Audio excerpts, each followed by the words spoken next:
Hello everybody, this is day 5 of unboxing the beer advent calendar. If you've been watching my videos, thank you. If you're enjoying them, please let me know.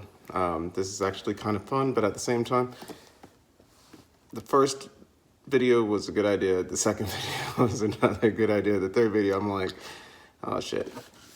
Anyways, but 24 videos if I stay committed to this. But anyways, yeah, so the feedback, the review video on these beers will come soon.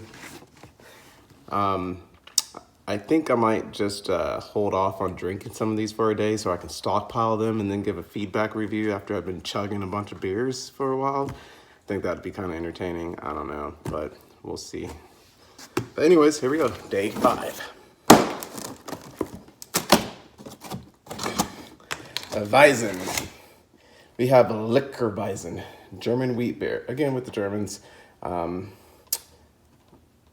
beer with the German beer, but Liquor Weizen wheat beer. Liquor Weizen beet beer. That's not what it's actually called, but like if you see it right here, check it out. Liquor Weizen wheat beer. So throw it in the fridge, let it cool, drink it later. Peace.